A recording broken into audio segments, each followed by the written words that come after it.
Hello to everyone, welcome to our YouTube channel. So guys, हम लोग आप लोगों के साथ में अकाउंटिंग की पीवाईक्यू सीरीज को कंटिन्यू कर रहे हैं, जहां पर मैं आप लोगों के साथ में अकाउंट्स की पीवाईक्यूज को कंटिन्यू कर रही हूं।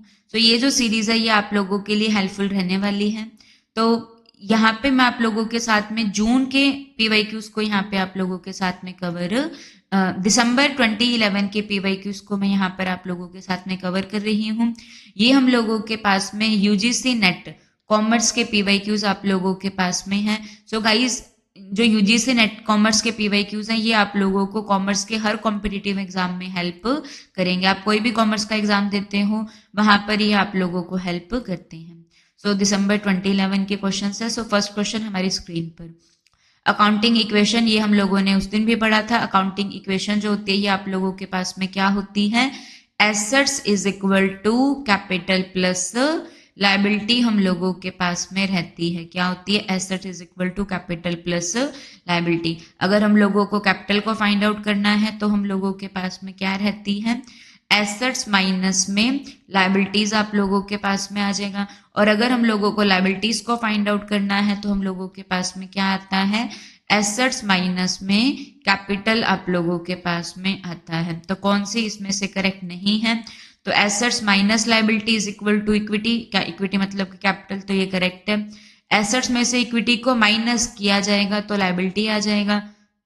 एसेट्स में से इक्विटी कैपिटल को माइनस करेंगे, लायबिलिटी आ जाएगा, करेक्ट है। Assets is equal to capital plus liability होता है, ये आप लोगों के पास में गलत है। तो जो सी है ये आप लोगों के पास में रॉन्ग हो जाएगा, और तो ये हमारे पास में करेक्ट आंसर हो जाएगा। Next question, which one of the following statement is correct. तो जो ये प्लीज इसको हाईलाइट कीजिएगा कि करेक्ट को हम लोग देख ले कि हम लोगों ने बताना क्या है। ओके, तो इंक्रीज इन लायबिलिटी, ये आप लोगों को बहुत अच्छे से रूल पता है। हम लोगों के पास में क्या क्या चीजें होती हैं, एसेट्स, एक हम लोगों के पास में क्या रहते हैं, एक्सपेंसेस, और एक हम लोगों के पास में क्या होती है, ड्राइंग। और इसी ही एसेट्स, एक्सपेंसेस, ड्राइंग, ठीक है। तो अगर ये आप लोगों के पास में इंक्रीज होते हैं तो वो आप लोगों के पास में क्या होते हैं, सॉरी, अगर ये इंक्रीज होते हैं तो ये हम लोगों के पास में क्या होते हैं, डेबिट होते हैं। क्या होते हैं, डेबिट। और अगर डिक्रीज होते हैं तो ये हम लोगों के पास में क्या रहते हैं, क्रेडिट होते हैं। क्लियर हो जाएगा। अगर ये इंक्रीज होंगे तो डेबिट, डिक्रीज होंगे तो credit. On the another hand, अगर हम लोगों के पास में कैपिटल और एक हम लोगों के पास में क्या रहता है, लायबिलिटी हम लोगों के पास में रहती है। अगर ये आप लोगों के पास में इंक्रीज होते हैं तो क्रेडिट, और अगर डिक्रीज होते हैं तो क्या होते हैं, डेबिट होते हैं। तो लायबिलिटी बढ़ेगी तो क्रेडिट होगा और डिक्रीज होगी तो डेबिट होगा, ये करेक्ट है। एसेट्स बढ़ती हैं तो क्या होता है, डेबिट होता है। डिक्रीज होती है तो क्या होता है, क्रेडिट होता है, तो ये गलत हो गया। कैपिटल बढ़ेगी तो क्या होती है, क्रेडिट, कम होती है तो क्या होती है, डेबिट, तो ये भी गलत हो गया। एक्सपेंसेस बढ़ते हैं तो डेबिट, कम होते हैं तो क्रेडिट होते हैं, ठीक है। एसेट्स, एक्सपेंसेस, ड्राइंग बढ़ेंगे तो डेबिट, कम होंगे तो क्रेडिट। कैपिटल लायबिलिटी बढ़ेगी तो क्रेडिट, कम होगी तो डेबिट होती है। तो ऑप्शन नंबर ए आपका आंसर हो जाएगा। Next question, arrange the following liabilities in the order of A company balance sheet. तो कंपनी की बैलेंस शीट आप लोगों को पता है, ठीक है। आजकल, पहले हम लोगों के पास में हॉरिजॉन्टल बनती थी, अब आप लोगों के पास में क्या बनती है, वर्टिकल बैलेंस शीट बनती है, ठीक है। तो उसके अंदर आप लोगों के पास में कौन सा कहाँ कहाँ पर पाया जाता है, तो आप लोगों को पता है जो कंपनी की बैलेंस शीट होती है उसकी दो साइड्स होते हैं, इक्विटी एंड एसेट्स। तो जो इक्विटी साइड होती है उसके आप लोगों के पास में कितने हेड रहते हैं, 4 हेड हम लोगों के पास में रहते हैं। तो ये जो 4 हेड आप लोगों के पास में होते हैं ये हम लोगों के पास में क्या होते हैं, सो ये जो 4 हेड आप लोगों के पास में रहते हैं तो ये हम लोगों के पास में क्या रहते हैं, that is equity and liabilities के अंदर जो पहला हेड हम लोगों के पास में क्या रहता है, शेयर होल्डर फंड हम लोगों के पास में रहता है। क्या होता है, शेयर होल्डर फंड, जिसमें किस चीज को इंक्लूड किया जाता है, शेयर कैपिटल को, रिजर्व एंड सरप्लस को, money received against share warrant को। सेकेंड हेड आप लोगों के पास में क्या रहता है, share application money pending allotment हम लोगों के पास में रहता है, ठीक है। Share application money pending allotment.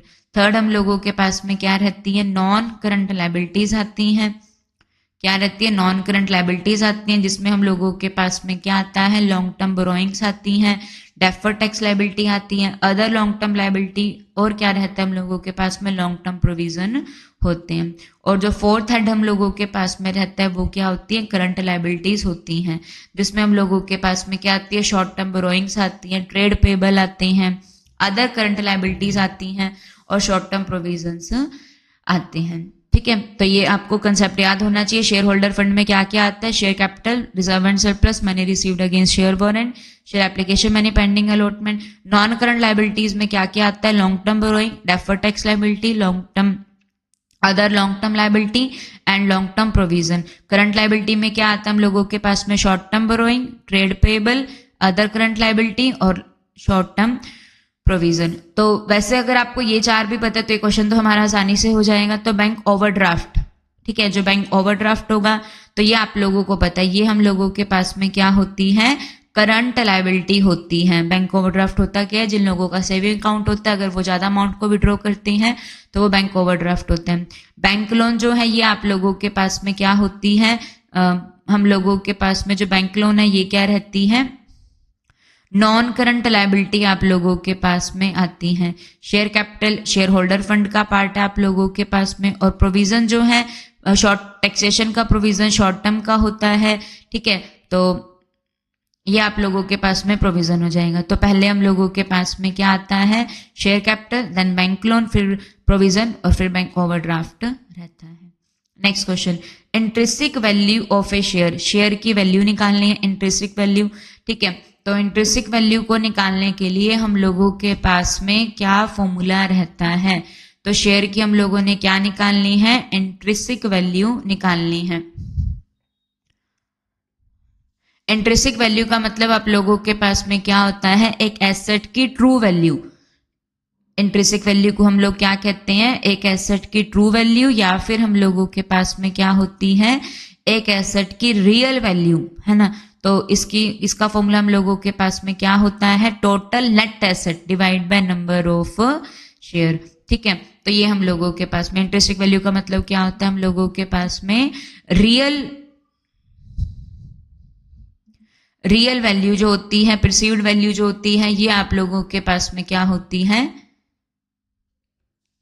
Intrinsic value. इसका formula total net asset divide by number of share.